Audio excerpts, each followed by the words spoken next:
Now, standing by on the AcuteHearingCenters.com hotline is a man who has the #1 Amazon best-selling book, Hidden Secrets to Curing Your Chronic Disease. And it all reverts back to sleep. Sleep, sleep, sleep, and lack thereof.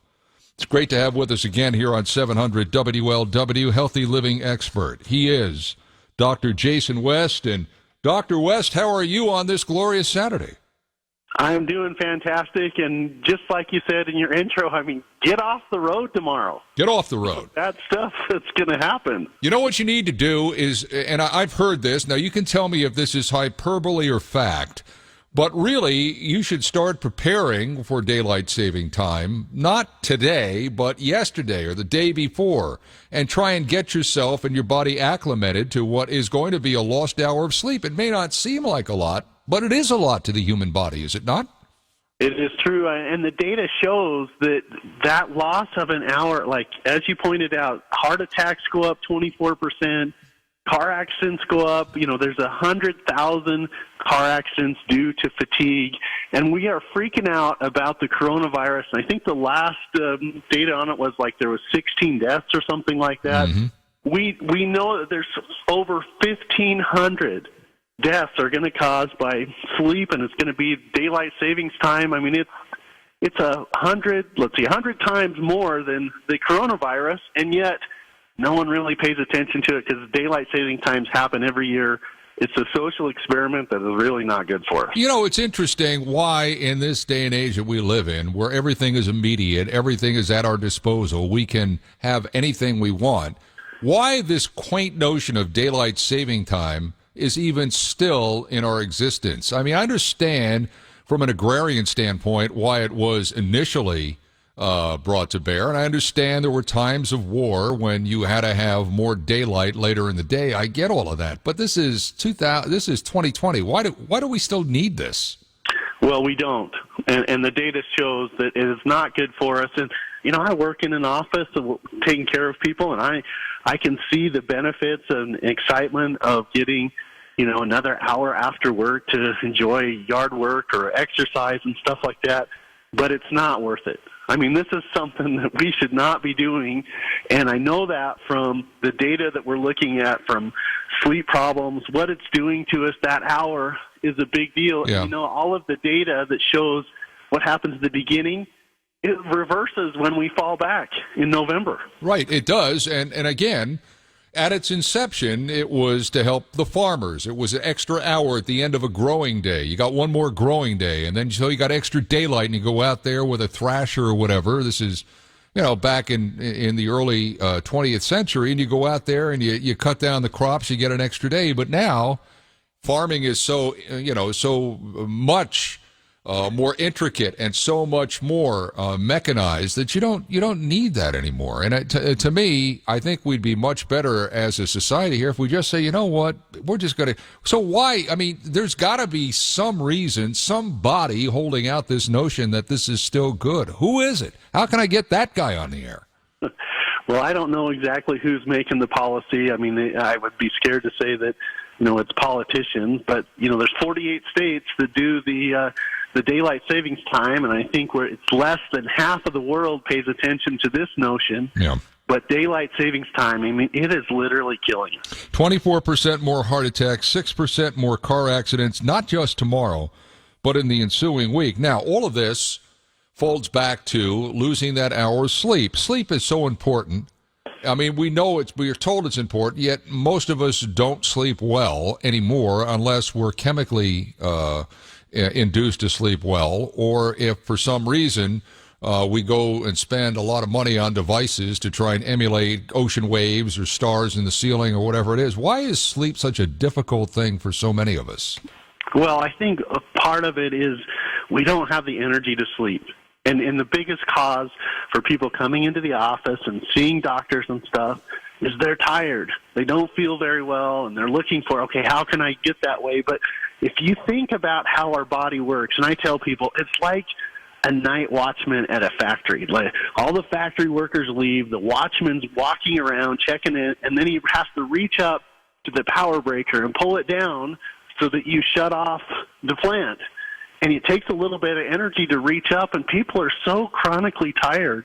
They need a little bit of energy to power down their system, and they don't even get it. Yeah. And then they're chemically altering with, hey, I need energy drinks, I need taurine, I need an upper, I need Adderall, I need Ritalin. I mean, there's all of these things, and we're just way off the teeter-totter. We're on the wrong way of that spectrum. Can I just offer an observation? You see these more clinically and you understand them more scientifically. I offer this just anecdotally.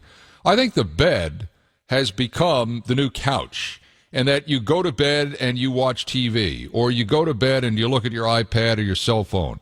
In the good old days, a bed was used for two things, one of which was sleeping. And not anymore. It seems to be a place where you go and you just continue your day as opposed to wind down your day. Again, that's anecdotally. Am I right, wrong, or indifferent on this? Well, you are absolutely right. Matter of fact, I tell people, look, you have got to, our bodies are habits, and you have got to go to your habit place. When you go into your bedroom, you go to your bed, you need to get your body in the habit of, hey, I sleep here. That's what I do. And instead, just like you pointed out, there's two problems with beds. One, most people don't invest in a really good bed. They try and get one from, the thrift store or hand-me-down or something like that. Right.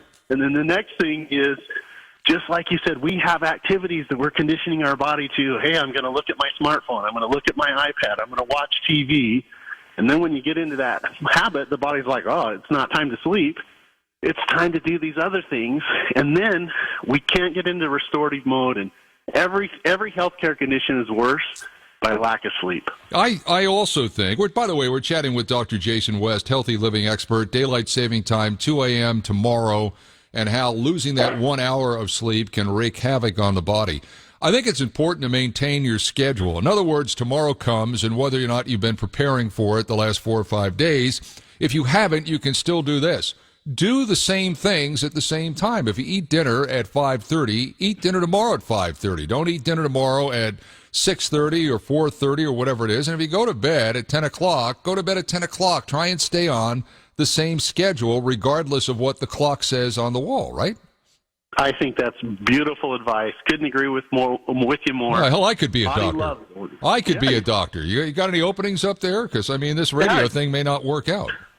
All you're doing is missing a couple tests. Get your tests done. Come join us in changing the world. But it's true. If you just view it as it's an anomaly, and if I stay in the same schedule, chances are I'm going to be fine. But I think a lot of people get all wrapped up in, I got to do this. I got 1 more hour, so I can wait to do this. And all of a sudden, instead of leaving a gym at 5 o'clock at night, you're leaving the thing at 6 o'clock at night, and you're really messing yourself up. Well, it's true. And like you pointed out, get your body on a schedule, maintain that schedule, and that's the best thing we can do to get our body used to a new rhythm system. And again, if you get your body in the habit of going to sleep in your sleeping sanctuary, you're going to be fine. Now, you got this Amazon best-selling book, right? Hidden Secrets to Curing Your Chronic Disease. And where can people find this book, Doc? Well, you can find it on Amazon, and then just for your listeners, and we just wanted to help people to sleep because it helps so many things. We just put together a chapter out of that book at the sleepsurvivalguide.com. Okay. You can go there. It's just a free PDF report. It's a chapter out of my book because if you can't sleep, you can't heal. And this daylight savings time, it's not good for us. Could I tweet that out to my massive amount of listeners? Absolutely. Sleepsurvivalguide.com. Okay, I'm going to put that up there on my... Now, the last time you and I spoke was about 3 weeks ago. The coronavirus was just beginning to come into the news, and we were all supposed to prepare for it. As you look at what the government is doing now, I think you've got the large majority of this country scared. I think they're jumping into corners and covering themselves up with blankets or going to Costco and wiping out the toilet paper and the peanut butter. I'm just wondering where you see this now and if you think the government's response has been adequate, and where do you see all of this going here in the next month or so? Well, it's a visceral response from everybody, and if you think about history, the 1918 flu epidemic was the biggest natural disaster of all time, killed 60 to 100 million people worldwide, and I think that's just kind of bred into our DNA. So we hear about something that comes, and it's a little bit exotic. It comes from the middle, the Far East, It's here, and now we've got, a couple hundred cases, and I think the data I checked this morning says there's 16 deaths. Mm-hmm. They're wondering, hey, should we cancel, sporting events and March Madness, and Amazon's telling their employees not to go anywhere. And I think that, it's good advice to be careful and not get around sick people. But, man, no one, you look at the CDC experts, they're saying it's not a pandemic. Yeah. This is manufactured data. It's not even close. The worst day for the coronavirus, I think, was February 28th. There was 108 people that died. Yeah. We've got the media caught up in this. In the same day, 26,000 people died of cancer. 24,000 people died of heart attacks. Mosquitoes kill 2,000 people every single day. We just got to be reasonable and think about this. I agree. I think it's the fear of the unknown. Nobody knows a lot about it. And, of course, you've got 24/7, 365 cable networks. They got to find something to talk about since there's no impeachment right now. So they got to go on and just drum this and drum this. But I think, and again, I'm not putting words into your mouth. You're the doctor. If you just practice good hygiene, you wash your hands and you wash them, several times a day. You keep them away from your face. And you just don't go near somebody that's hacking a lung up, I think you're probably going to be okay. I think that, again, maybe more anecdotal than medical, but I think that's the case. It is, and it's not reasonable for us to be like, hey, I'm going to go live in a plastic bubble. I'm going to have no interaction from the outside world. But again, it's kind of like sleep, which is the biggest part of your immune system. You want to practice good health, washing your hands, eating healthy and alive foods. You should never eat food that doesn't spoil. That's one of the rules I tell people. Right. Licorice, Twinkies, fast food, it never spoils. And that's because bugs don't eat it. We're just a bigger bug. Right. So you got to follow healthy rules. But now is the time to get your immune system in order.